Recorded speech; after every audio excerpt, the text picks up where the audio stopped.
পেছনে অনেক লোক কামিন্দাও যাচ্ছেন। হঠাৎ বর্দা দাঁড়িয়ে ঘুরে কামিন্দাকে জিজ্ঞাসা করল, এই ক পয়সার মুড়ি এনেছিস? কামিন্দা বলে, আগে 4 পয়সার মুড়ি নিয়েছিলাম, 1 পয়সা খুচরো না থাকাতে শেষমেশ 5 পয়সারে মুড়ি নিলাম। বর্দা, তোকে ক পয়সার আনতে বলেছিলাম? বলে, আগে 4 পয়সার। আর কিছু বললেন না, আবার হাঁটছেন। কিছু তো যাওয়ার পরে বর্দা আবার ঘুরে কামিন্দাকে একই প্রশ্ন, তোকে কয় পয়সার মুড়ি আনতে বলেছিলাম? তো কামিন্দা ওই একই উত্তর, যে 1 পয়সা খুচরো না থাকাতে আমি 5 পয়সারই মুড়ি নিলাম। এই করতে করতে বর্দা ঘরে ঢুকা অবধি 4-5 বার একই প্রশ্ন করলেন।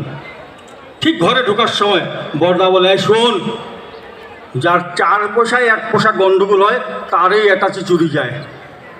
এই যে অ্যাটাচি চুরির কথা কিন্তু বর্দাকে কামিন্দা নিবেদন করেননি। তো তিনি কি বললেন, যার 4 পয়সায় 1 পয়সা গন্ডগোল হয় তারই অ্যাটাচি চুরি যায়। তারপর একটা অদ্ভুত কথা বললেন, যে দেখ, ওই মাছগুলোকে আমি প্রতিনিয়ত 4 পয়সার মুড়ি খাওয়াই। এই যে তুই আজকে 1 পয়সা অতিরিক্ত মুড়ি নিয়ে আসলি আর তারা খেলো, তাদের চরিত্র নষ্ট হলো। কাল যখন তাদেরকে আমি আবার 4 পয়সার মুড়ি দেবো তখন তারা অভিমান করবে। এটা আমাদের মানুষের মধ্যেও আছে। যারা চাকরিজীবী, চাকরি করেন, যা মাইনে পান, পরের মাসে যদি মাইনে কমিয়ে দেওয়া যায় সে আন্দোলন করবে। কারণ সবাই চায় যে আমার মাইনেটা বাড়ুক। তো মাছেরও ওই আশা, আজকে যখন 5 পয়সার মুড়ি পেলাম, নিশ্চয় কালকে তাই পাবো। তো কালকে যদি আবার 4 পয়সার মুড়ি দেওয়া হয় তখন তার অভিমান হবে। তখন শ্রী বর্দা বলেন, দেখ, তোর জন্য আমার মাছের চরিত্র নষ্ট হলো। তাহলে তিনি কতটা পারফেকশন আমাদের মধ্যে আশা করেন। এই যে আমরা ঠাকুর নিয়ে চলি, অনেক সময় দেখা যায় অনেক নেগেটিভ কথা নিয়ে আমরা চর্চা করি। এই সম্বন্ধে বর্দার একটা অদ্ভুত ঘটনা আমার মনে পড়ল। শ্রী ঠাকুরের সামনে ভক্তরা বসে আছে। একজন ঠাকুরকে প্রশ্ন করলেন, ঠাকুর, আপনি ব্রাহ্ম মুহূর্তে ইষ্টভূতি করার কথা বলেছেন, কিন্তু অনেকে দেখা যায় দুপুর 12টার সময় উঠে ইষ্টভূতি করে। কেউ চায়ের কাপ সম্মুখে ধরলে তবে ইষ্টভূতি করে। তো এইভাবে কি ইষ্টভূতি করা ঠিক? তখন ঠাকুর ওখানে যারা উপস্থিত ছিলেন জনে জনে সবাইকে জিজ্ঞাসা করেন, এইভাবে ইষ্টভূতি করা ঠিক? সবাই এক কথা বলো, না ঠাকুর, এইভাবে ইষ্টভূতি করা মোটেও ঠিক না। কারণ আপনি ব্রাহ্ম মুহূর্তে করার কথা বলেছেন, 10টার সময় 12টার সময় ইষ্টভূতি করলে সেটা কেমন তোর ইষ্টভূতি? কারোর উত্তরে বর্দা শ্রী ঠাকুর খুশি হলেন না। ওই সময় শ্রী বর্দা এসে প্রণাম করে বসতে বর্দাকে ঠাকুর জিজ্ঞাসা করলেন, এই বড় খোকা, সবাই এরকম বলছে যে 12টার সময় উঠে ইষ্টভূতি করে, কেউ 10টার সময় ইষ্টভূতি করে, কেউ চায়ের কাপ সম্মুখে আসলে ইষ্টভূতি করে, এইভাবে কি ইষ্টভূতি করা ঠিক? বর্দা চুপ করে থেকে বললেন, আগে বাবা, আগে ঠাকুর, আমার মনে হয় না করার চেয়ে ভালো।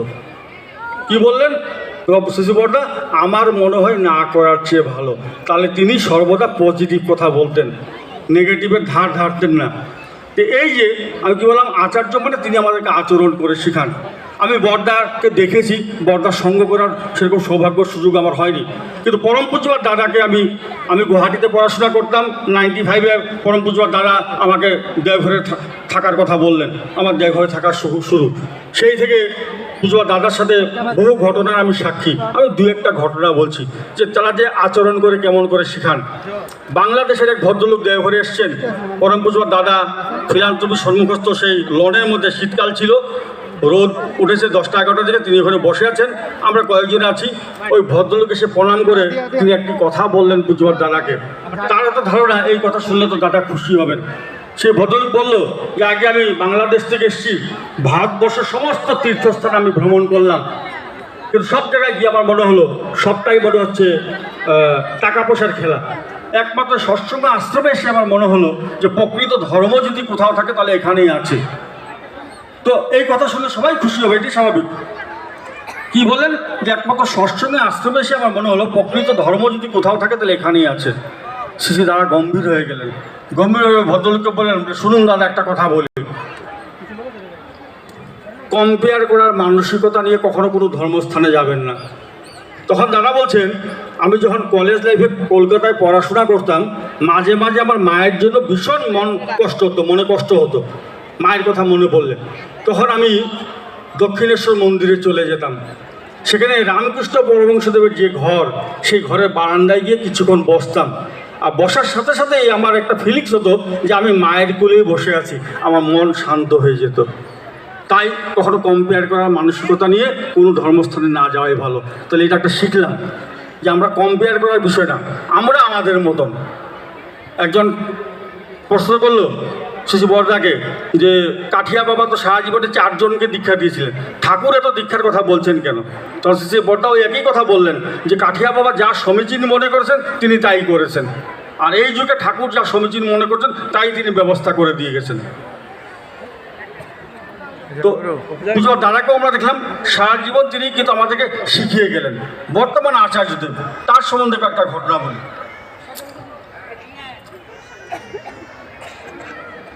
তার একটা মরিস গাড়ি আছে, সেই গাড়িটাতে একটা সময় তিনি সন্ধ্যার পরে ঘুরতে বেরোতেন, তার সাথে প্রায় দিনই আমি থাকতাম। একদিন ঠাকুরবাড়ির গ্যারেজ থেকে বেরিয়ে, যারা দেওঘরে গেছেন দেখবেন, গ্যারেজ থেকে বেরিয়ে মেন রোডে উঠলেই ঠাকুরের সমাধি, ঠিক ওই মেন রোডে আসার সাথে সাথে ওনার গাড়ি স্টার্টটা বন্ধ হয়ে গেল। তো পুরনো মরিস গাড়ি, তার কোনো ওই কত লিটার তেল আছে বোঝার কোনো মিটার নেই। তো তেল শেষ, তিনি তখন আমাকে বললেন ডিগিটা খুল, একটা গেলান ছিল, বলে এটা নিয়ে বাজারে যা। রিক্সায় করে বাজারে গেলাম, গিয়ে তেল কিনে নিয়ে আসলাম, এনে গাড়িতে ভরানো হলো। ভরানোর পর আবার আমরা বেরোলাম। কিন্তু আমার মনে একটা প্রশ্ন জেগেছিল যে গ্যারেজে তো আমাদের প্রচুর তেল স্টকে থাকে, তো তিনি তো বলতে পারতেন গ্যারেজ থেকে নিয়ে, তিনি আমাকে বাজারে পাঠালেন কেন? পরে সুযোগ বুঝে যখন তাকে জিজ্ঞাসা করলাম, দেখে আপনি আধা ঘন্টা গাড়িতে বসে থাকলেন, আমি বাজারে গিয়ে তেল আনলাম, গ্যারেজে তো তেল ছিল। তখন তিনি বলছেন, শুন, গ্যারেজে যে তেলটা স্টকে আছে সেটা ঠাকুরের টাকা দিয়ে কিনা, অর্থাৎ ফিলান্থ্রপির অর্ঘ্য দিয়ে কিনা, টাকা দিয়ে কিনা। আর এটা আমার পার্সোনাল গাড়ি, আমার ব্যক্তিগত গাড়িতে ঠাকুরের টাকা দিয়ে কিনা তেল আমি ভরাই না। শিখলাম।